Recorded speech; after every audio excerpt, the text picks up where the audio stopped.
కూడా వచ్చింది. ఇప్పుడు ఏమైంది, ఎప్పుడు టీవీ ఫీల్డ్ వచ్చిందో యాంకర్ అనేటువంటి వృత్తి కూడా వచ్చింది. యాంకర్గా చాలా మంది కూడా వస్తున్నారు. అంటే సినిమా హీరోయిన్ అంటే గ్లామరస్ ఫీల్డ్. సో గ్లామర్గా కనపడాలని కొంతమందికి ఉంటుంది. సో అక్కడ అవకాశం లేని వాళ్ళు ఏం చేశారు, కనీసం యాంకర్గా కూడా వచ్చారు. యాంకరింగ్లో వచ్చేస్తే అనసూయ గారు ఎప్పుడైతే యాంకరింగ్ ఫీల్డ్లో వచ్చారో అప్పటి నుంచి యాంకరింగ్ అనేది కూడా గ్లామరస్ ఫీల్డ్ అయిపోయింది. ఒక హీరోయిన్ మాత్రమే గ్లామర్ కాదు, ఒక యాంకర్గా చేసే ఆమె కూడా గ్లామరే అనేటువంటిది కూడా ఇప్పుడు ఉంది. ఎందుకంటే జబర్దస్త్ షో చూడండి, ఆమె కేవలం ఏదో ఒక అనౌన్సర్ లాగా ఇట్లా చేతులు కట్టుకొని ఇప్పుడు ఒక ప్రోగ్రామ్ జరుగుతుంది అలాగేం చెప్పలేదు. ఆమె ఉత్సాహంగా డ్యాన్స్ చేస్తుంది, లేటెస్ట్ పొట్టి పొట్టి డ్రెస్సులు కూడా వేసుకుంది, ఆ కాస్ట్యూమ్స్. అసలు అవి చూసి చాలా మంది రోల్ మోడల్ తీసుకున్నారు. అవును అవును అవును. అట్లా చేయబట్టే ఇప్పుడు ఒక అనసూయ గారి వల్లనే ఈ రోజున కూడా కొన్ని వేల మంది అమ్మాయిలు కూడా యాంకరింగ్ వృత్తిగా తీసుకుంటున్నారు. అంటే యాంకరింగ్ అనేది ఒక స్టైలిష్ వృత్తి అయిపోయింది. తెలుగు రాకుండానే మాట్లాడుతున్నారా ఎవరు? అనసూయ గారు. అది నేను చెప్తానండి. ఈ రోజు ఒక సుమ గారు వచ్చారు, ఒక సుమ గారిని చూసి ఎంతో మంది ఆదర్శంగా తీసుకుంటున్నారు. అరే మనం కూడా సుమలాగా ఈ పదానికి చెప్పండి అనేటువంటి కూడా తీసుకుంటున్నారు. మీరేమి అవును,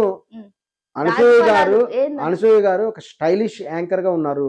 ఈ రోజున సినిమా ఫీల్డ్ లోకి ఎంటర్ అయ్యారు. తనకు వచ్చినటువంటి పాత్రలు తను చేస్తున్నారు, తన జీవితం తను బతుకుతుంది.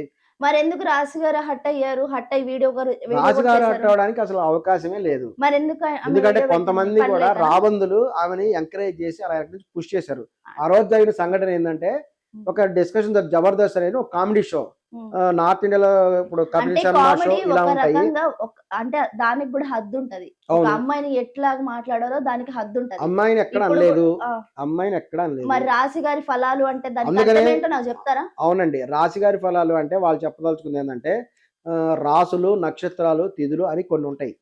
అది ఒక హాస్యమైనటువంటి షో కాబట్టి రాశి అన్నప్పుడు రాశి ఫలాలు అంటే రాశి గారి ఫలాలా అన్నది. అక్కడెక్కడైనా హీరోయిన్ రాశి గారి ఫలాలు అన్నదా? హీరోయిన్ రాశి గారి ఫలాలు అనలేదు కదా. మరి రాశి గారు హీరోయిన్ రాశి గారి ఫలాలు అన్నదా అనలేదా? మీరు చెప్పండి, you give me answer to me. Anasuya గారు ఎందుకు సారీ? హీరోయిన్ రాశి గారి ఫలాలు అన్నదే అనలేదా? అనసూయ గారు అన్నదే అనలేదా? అనలేదు. మరి అనకుండా అనలేదు కదా, అక్కడ వీడియో క్లియర్ గా ఉంది కదా. అలా కాకుండా ఇప్పుడు రాశి అంటే రాశి అనే పేరుతో ఉండేటువంటి మనుషులందరూ కూడా వస్తారా? మరి ఎందుకు అనసూయ? ఎందుకు చెప్పింది ఏంటంటే ఎవరో పుష్ చేశారు వెనక నుంచి. ఎందుకంటే రాశి గారు అనేటువంటి ఆమె ఒక గొప్ప హీరోయిన్. ఆవిడ పేరు అసలు రాసే కాదు, ఆవిడ పేరు విజయలక్ష్మి. ఆమె ఒరిజినల్ పేరు విజయలక్ష్మి ఆవిడ చెప్పుకుంది. ఆవిడకి తెలుగు సినిమా వాళ్ళు రాశి అనే పేరు, అందుకే పేర్లు పెట్టుకునేప్పుడు జాగ్రత్త పెట్టుకోవాలి. ఏ పేరు పెడితే ఆ పేరు పెట్టుకుంటే కొన్ని సందర్భాల్లో ఇబ్బంది ఎదురవుతుంటది. ఆమె తెలుగు సినిమా పేరు రాశి ఆవిడ పేరు, తమిళంలో మంత్ర ఆమె పేరు, తమిళంలో మంత్ర ఆవిడ పేరు.